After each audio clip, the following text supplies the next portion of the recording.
Guyyaa har'aa Dooktarii Hirphaan gammee yaadii oolmaatti irraa qabdu wanta na barbaadu akkas si waliin ta'u qaalii akkanaa seentee hin beektaa jechuudhaan gammee gaafate. Gammeenis eeyyanikaa siifis waan ati barbaaddee fi yeroo kamiyyuu akkas si waliin ta'u qaalii akkasii seenee abdiidhaa jedheen. Dooktarri Hirphaanis eeyyanikaa guyyichi ga'ee jira. Innis akkasikaa jedhee gaafate. Innis hurjii seenaa eenyummaa ishee akka naa qulqulleessitu wanta si barbaadeef jedhee gaafate. Yeroo sanitti gammeen garmalee rifatee maaliif Dooktarii Hirphaanis maali na gargaaruu hin barbaaddu moo jechuudhaan itti dubbate. Gammeenis akkas jedhu ta'in ani maalummaa ishee hundi keenya wanni nuti beeknu qabatamaa waan beeknuuf kanaaf akkas rifadhe jedhee dubbate. Dooktarri Hirphaanis wanta naan jettee odoo sitti himee maal nuti ta'e maal sitti fakkaata ani jiitu anaan jettee jechuudhaan itti dubbate. Maali jechuudhaan yeroo gaafatutti ani hurjii akka hin ajjeesne hundi keessanuu hin beektu garuu immoo hurjiin akka jirtu natti himaa jirti jechuudhaan itti dubbate. Gammeenis maarree Dooktar Hirphaa ati koo akka hurjiin ajjeesne keessummaan kee gasii amane maaf shakkite jechuudhaan itti dubbate. Yeroo sanitti Dooktarri Hirphaanis isheen shirrii fi gocha narratti raawwachaa jirtu hin beektu.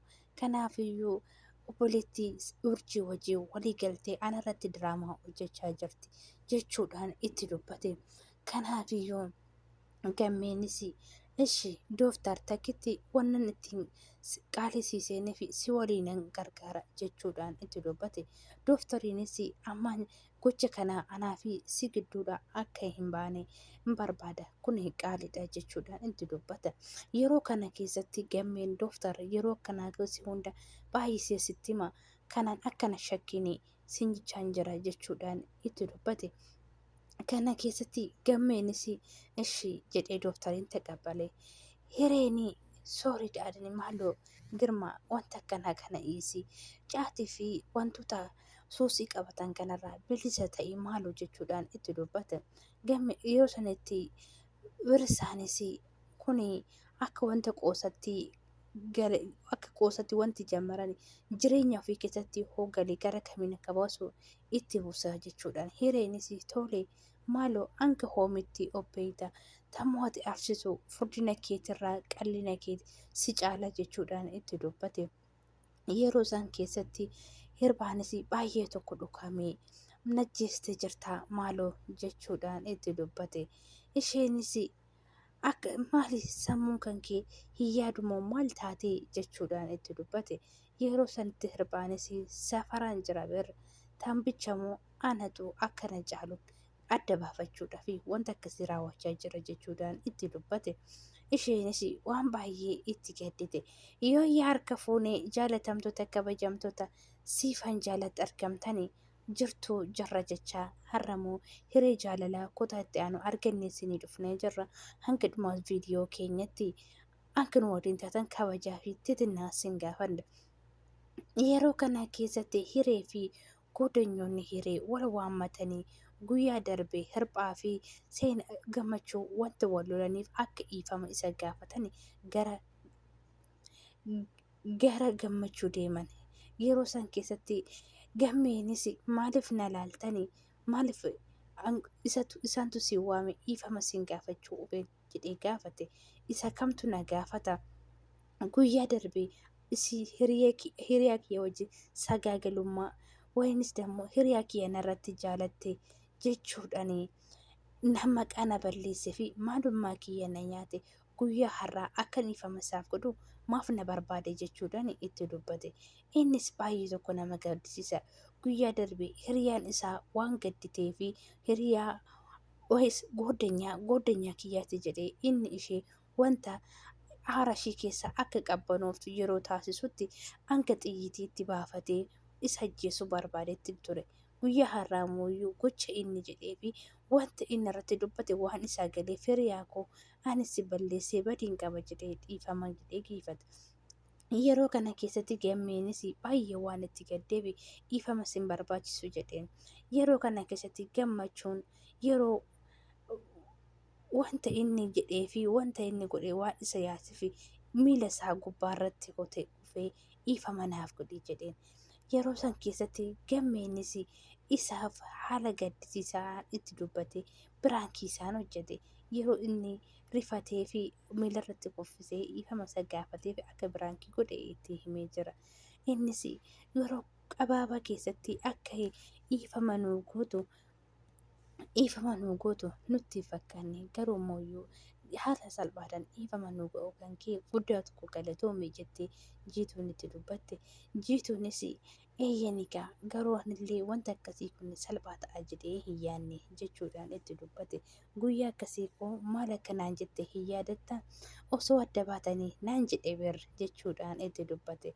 Nama yeroo jalqabaatii fi adda ba'aa jechuudhaan an adda walitti nama araarsu gammee tokko fa'aa arganne jechuudhaan itti dubbata.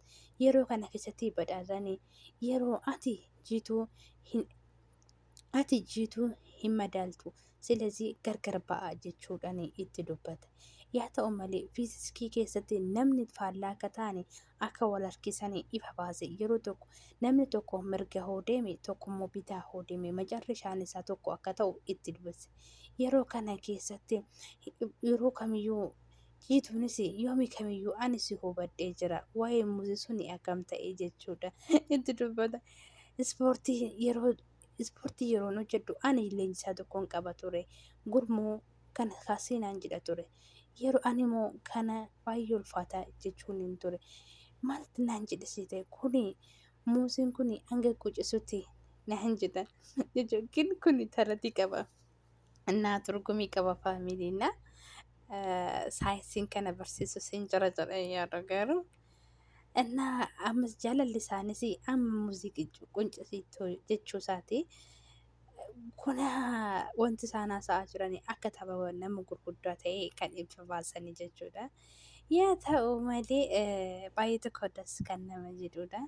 Jiituun yeroo kana keessatti waan baay'ee isaanitti gammaddetti jaajitee isaan ilaaltee koflaa turte.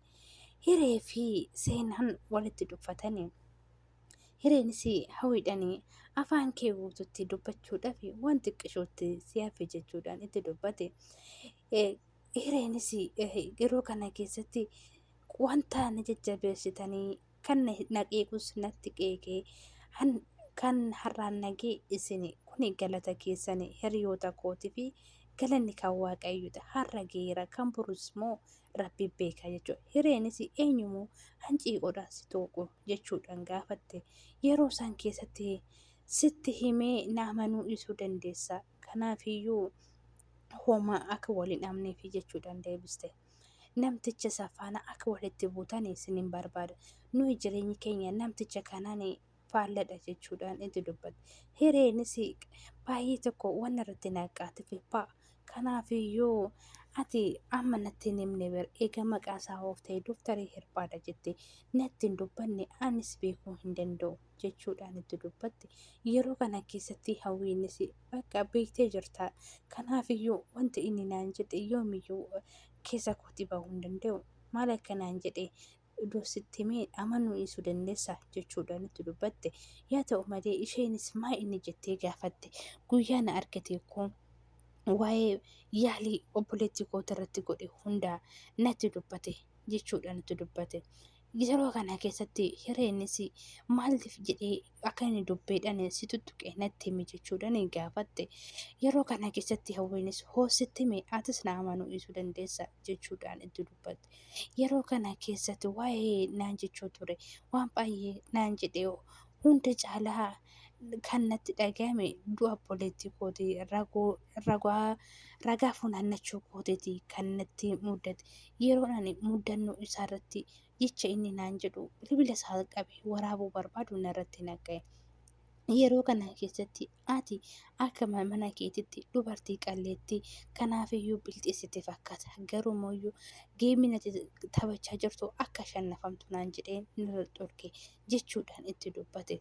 Yeroo kana keessatti isheenis baay'ee tokko itti dubbatte. Sagalee isaa irra geeddiquun barbaade kan jechuudhaan itti dubbatte. Narratti baree waan bilbilichaa narratti fudhate